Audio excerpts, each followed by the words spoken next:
Hello, my name is Father Bill Watson, and this is a question for our YouTube channel, Ask Father Bill. We've been looking at the issue of discernment. What is the connection between eternity and discernment? The work of spiritual discernment has an ultimate and eternal trajectory. All the realities and situations that one seeks to discern, no matter what they are the ones that move us either closer to our eternal reward or away from it. This truth of Christian spiritual discernment is captured in a letter that St. Ignatius sent to Anthony Enriquez in 1554, a layman who wrote to him for spiritual advice. Ignatius writes, "We must never lose sight of the fact that we are pilgrims until we reach our heavenly country.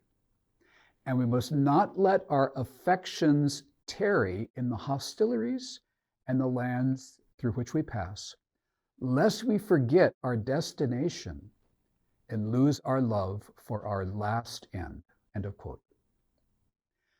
But not only is it difficult to sit still long enough to take stock of our spiritual movements on a daily basis, it's also nearly impossible to imagine that our lives here will end one day and that an eternity awaits us, hopefully in the Lord's kingdom.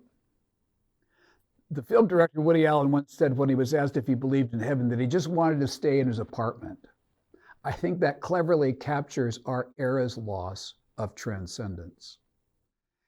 As I wrote previously in Sacred Story, it may be true that Christians today affirm an afterlife as part of our creedal inheritance of our faith. Yet the concept that we are on a journey of life, but a step on the path to eternity with God in the kingdom of the righteous, an operative and vital belief capable of shaping our daily attitudes and values for living, has lost ground, replacing it our more powerful, market-driven, self-help forms of Christian spirituality that compel us to focus on instantaneous success. The philosopher Charles Taylor, in his book A Secular Age, offers an explanation for this loss of transcendence in modern culture, and specifically in Christianity. He writes that very few act on the belief that actions in the here and now link to an eternal and transcendent realm. The consciousness of life events grounded in this higher time has given way to viewing events in vertical time slices. The assorted, unrelating incidents of daily living cohere only in this one-dimensional perspective of secular or profane time. Taylor's narrative on the migration of human consciousness from belief in a demon-haunted world requiring the holy powers of saints and angels and miracles through what he calls disenchantment, and finally where we are now, excarnation, is multidimensional.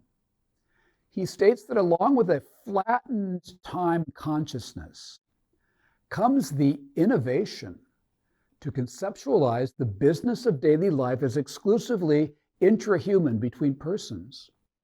All aspects of daily commerce, labor, and exchange can and are disengaged from any reference to God.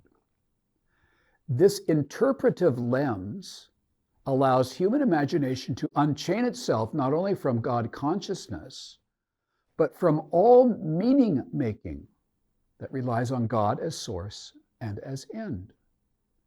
This imagination revolution opens the way for exclusive humanism and atheism. The majority of religious believers easily adopt this temporal secular worldview. We can all consciously or unconsciously operate on its terms in the business of our daily lives.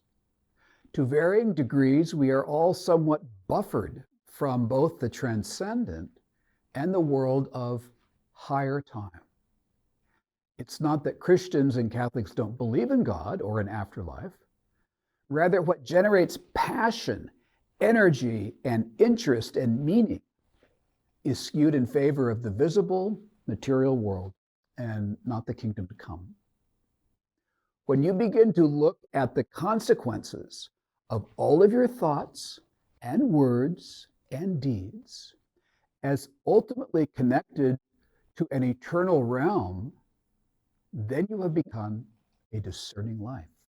And I hope that helps.